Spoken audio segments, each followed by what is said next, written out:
Hello. Good morning. Good morning. Oh, yep, there we go. I'm here. And I'm late. I'm sorry. It's very clunky. Good morning and welcome to Wednesday, the 8th of October. I'd like to pay my respects to the spirits of the land here where it's grey and raining. I must do. I've got this diary I use every single day. I have to start writing the weather in the diary so I can go back and tell you how many days it's been miserable in Tasmania. Good morning, Alicia. Look at that. Your beautiful presence has made me happy. Yes, happy Wednesday. Happy hump day. All right. So yes, it's you know what? It's I guess it's relative. Right now we have the moon conjuncting Chiron. All right. Now, because you've just inspired me, Alicia, because that Chiron experience can be turned around so beautifully and made into something so lovely. Good morning, Karen. I know, I was just out there eating eggs and I'm like, oh my God, Mick, it's 8:30, I have to run. Hello, Deborah, how are you? Your presence makes me happy too. And yours, Susan, I love you so much. So nice. See, I've got here today in the words and the vibe. Good morning, Elizabeth. She's back from Egypt and WA. It's wonderful. So I've got here the vibe continues. But now I'm questioning how much. Oh, that's amazing. I love that. I don't know that I'd go that one, but wow. Um, yeah, so I'm sort of questioning the words because I've got here the painful vibe continues, but I'm going to say that, like I said in the beginning, it can be turned around so that when you're doing the work and you're addressing your wounds and you're facing these fears, you can turn this Chiron into the mastery that it should become. Chiron is about addressing the wounds and then becoming the teacher so that you can help others. So, in the words I've written today, you need to address the situation head on, speak your truth without fear, honor your true feelings, and speak your deep hurts. Other people's reactions are not your concern, and you cannot control how they react. So hold yourself steady. This is doing the work. Good morning, Steph. How are you? Good morning, Louise. So yeah, so yes, I am now looking at this day completely differently. Going, so 9 a.m. Moon conjunct Chiron, still in Aries. 4:13 p.m. 3:13 for Queensland. The Moon is square Pluto. All right, so these are these deep truths that are, look. If you are experiencing the square to Chiron and he is pushing your buttons. This is why I do believe that people need to speak your truth. Um, and as I'm sort of feeling into this, it's however, if you need to go and talk to someone and you're sensitive or you're not in the right frame of mind, then just avoid people or avoid that person. You know what I mean? Like this is you honoring where you're at and who you are and saying, well, I know this is my truth. I know this is my perspective from a situation. And this is why I'm like, when you're communicating with people, might be better when the moon's in Gemini. However, um, you know, do you really want to poke the bear when you're in a less than stellar frame of mind or less than stellar physical sort of experience? Did you get enough sleep? Again, you cannot control other people. However, if you know someone that well and you know what their reactions are going to be, then avoid. Good morning, Simone. How are you? I saw the other day that you said that you weren't feeling well and you couldn't sing. So I hope that you are singing again because that is joy. All right. Um, okay. So, I didn't see. Blah, blah, blah, blah, blah, blah, blah, blah, blah. All right. So, Moon goes into Taurus at 4:13, and then that Moon square Pluto is at 6:30 p.m. All right, and then the Moon is opposing Mercury at 8 p.m. Now, I just love. Good morning, Kathy. Um, I love Mercury in Scorpio. Obviously, it's my Mercury. I have my Mercury return tomorrow at around midday. But Mercury in Scorpio is so deeply inquisitive. It's so willing to go into these dark, shadowy places to find answers. All right. It's so curious. And it's a private investigator, so it's like that juicy curiosity that doesn't know any boundaries because it can go into those tricky places and it feels safe enough to go into those tricky places. That's the thing though. Like if you're trying to, oh, you're welcome. If you're trying to, this is why it's awesome to know where the planets are because you're working with their qualities. All right, so now it is a good time to investigate these deeper matters, these things that are more magical, occult-like, more joint finances. All right, so I'm currently doing investigations into financial literacy and financial education because because it's where I'm at right now, but it's a better place to do it because Mercury's in Scorpio, which is all about investing as well, and taxes and those type of things. Oh, yay! Oh, down rabbit holes, absolutely down rabbit holes. Um, my Mercury is conjunct Uranus in the eighth house, so those rabbit holes are vast tunnels with shiny things everywhere. See, I love going into the darkness because that's where I find my gold. All right, so in the sky right now, Mercury was conjunct Pluto. No, Mercury was not conjunct Pluto. Mercury was square Pluto at 1:30 a.m. I misdone that one. And it's also coming up to conjunct Mars. All right, so it's only a couple of degrees away from Mars. Let me just have a quick squeeze so I can give you some accurate information. All right, it's only just coming into conjunction because Mercury is at 1 and Mars is at 10. So, this could look like more proactive effort. It could be angrier words, but I'm looking at the Pollyanna side. I feel like there might be more drive for you to investigate. So that's a good thing. Venus, she's in a sextile to Jupiter. This is lovely.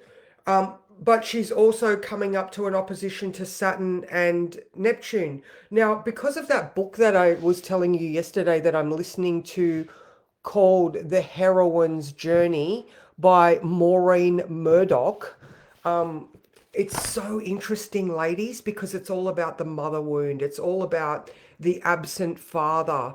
It's all about how we try to, our inner child always tries to get daddy's approval, especially women in like a corporate workplace or women in a man's world. All right, so it's so interesting. So yeah, like that's like I said, it's the female version of Joseph Campbell's hero's journey. I'm so glad that I've got it because it's so interesting. And the reason why I said that was because of the Venus sextile Jupiter.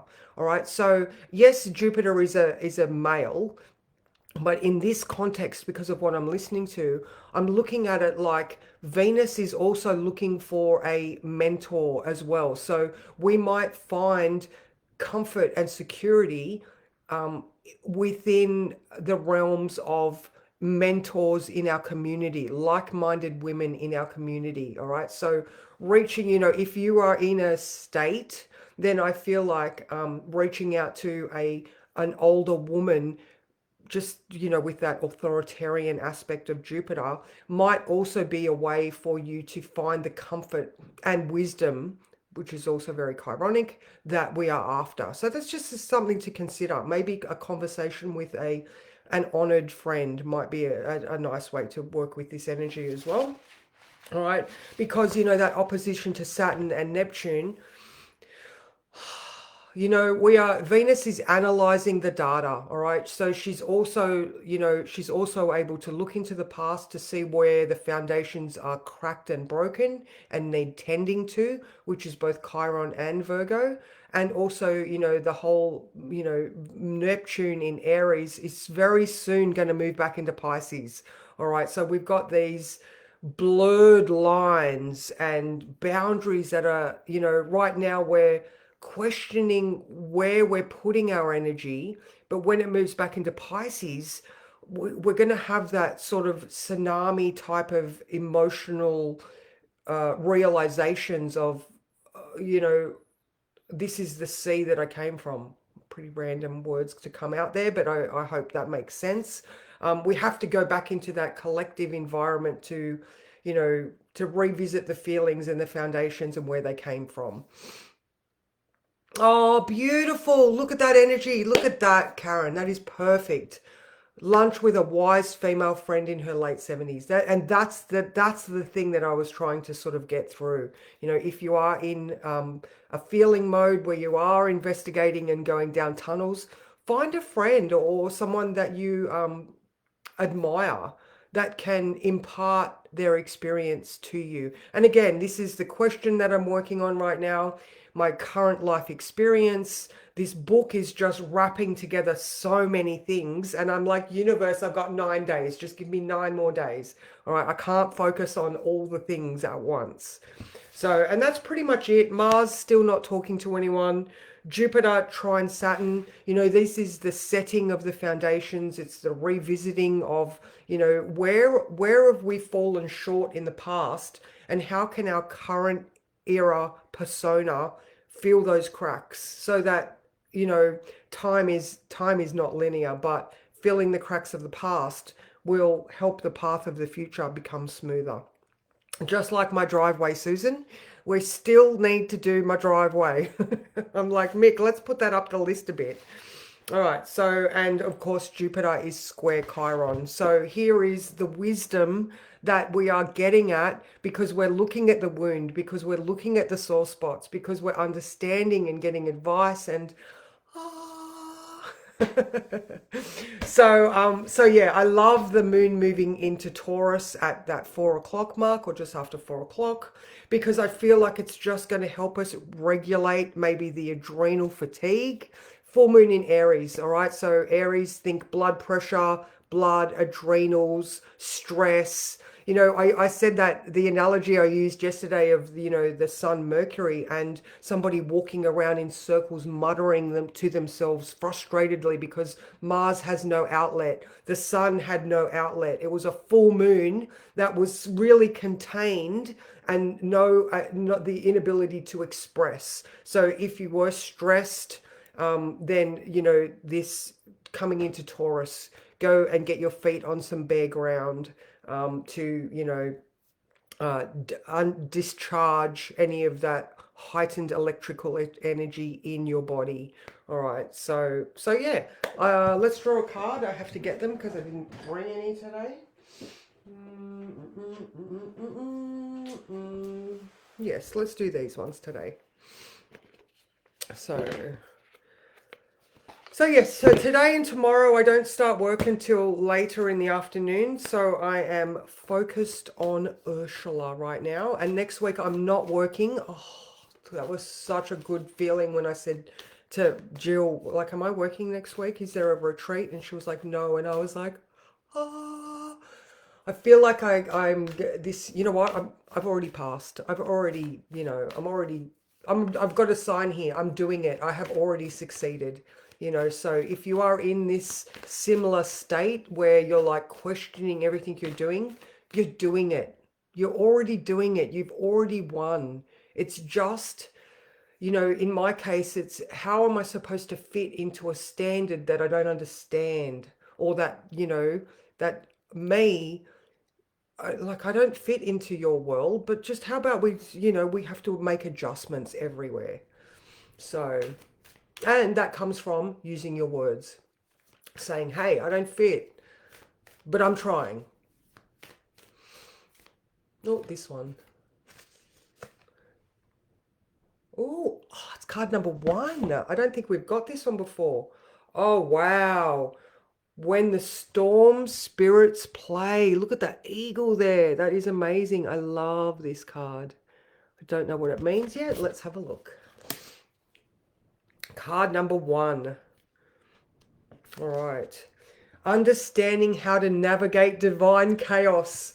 Clear the air, stir the pot, scatter your seeds, and bring new possibilities.